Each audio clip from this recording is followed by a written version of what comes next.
64ാമത് school കലോത്സവത്തിന് ആവേശം വാനോളമുയർത്തി സ്വർണ്ണക്കപ്പിന്റെ പ്രയാണത്തിന് തുടക്കമായി. കാസർകോട്ട് നിന്നുമാണ് സ്വർണ്ണക്കപ്പ് ഘോഷയാത്രയ്ക്ക് തുടക്കമായത്. പ്രയാണത്തിന്റെ ഭാഗമായി ഘോഷയാത്രയ്ക്ക് Pala Saint Mary's higher secondary സ്കൂളിൽ സ്വീകരണം നൽകി. മാണി സി കാപ്പൻ MLA ഉദ്ഘാടനം ചെയ്തു. പാലാ സെന്റ് മേരീസ് ഗേൾസ് ഹൈസ്കൂളിൽ 65ാമത് കേരള സ്കൂൾ കലോത്സവ വിജയികൾക്ക് സമ്മാനമായി നൽകുന്ന സ്വർണ്ണക്കപ്പ് എത്തിച്ചേർന്നു.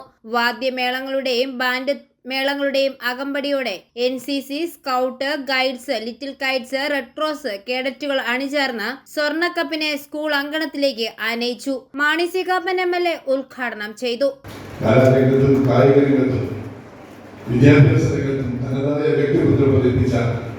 ഏതാണ്ട് 1500-ലേറെ കുട്ടികൾ പഠിക്കുന്ന ഈ സ്കൂളിലേക്ക് കപ്പലെത്തി കാണുമ്പോൾ തന്നെ ഉള്ളു നിറയുന്നുണ്ട്. ഇതൊക്കെ ദൈവങ്ങളുടെ വായുവിൽ അതിയായ സന്തോഷം എനിക്കിപ്പോൾ തോന്നുന്നു.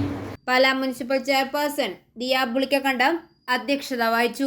ഇന്ന് നമ്മളിവിടെ എത്തിയിരിക്കുന്നത് നമ്മുടെ ഏറ്റവും കാത്തിരുന്ന സ്വർണ്ണക്കപ്പ് കാണാനാണ്. എല്ലാവർക്കും സന്തോഷമായോ? ഒരു മികച്ച കൈയ്യടി നമുക്ക് ഈ സ്വർണ്ണക്കപ്പിന് വേണ്ടി കൊടുക്കാം. ഈ സംസ്ഥാന സ്കൂൾ കലോത്സവ സ്വർണ്ണക്കപ്പ് സെന്റ് മേരീസിലേക്കാണ് എത്തിച്ചേർന്നത്. അത് സെന്റ് മേരീസിന്റെ വിജയമായിട്ട് കണക്കാക്കുന്നു. ഇവിടെ ഇതിന് പുറകിൽ പ്രവർത്തിച്ചിരിക്കുന്ന ഒത്തിരി കൈകളുണ്ട്. നമ്മൾ വെളിയിൽ നിന്ന് കണ്ടാൽ നമ്മൾ ശ്രദ്ധിക്കാത്ത ഒത്തിരി കരങ്ങൾ ഇതിന് പുറകിൽ വർക്ക് ചെയ്തിട്ടുണ്ട്. അവർക്ക് എല്ലാവർക്കും ഒത്തിരി അഭിനന്ദനങ്ങൾ.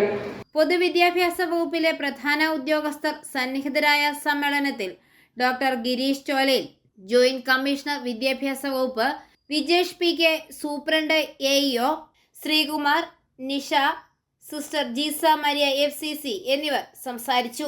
Saint Thomas higher secondary school Pala, Mahatma Gandhi government higher secondary school Pala, sacred heart girls high school Bharananganam അധ്യാപകർ, വിദ്യാർത്ഥികൾ, PTA, MPTA അംഗങ്ങൾ എന്നിവരെല്ലാം സന്നിഹിതരായിരുന്നു.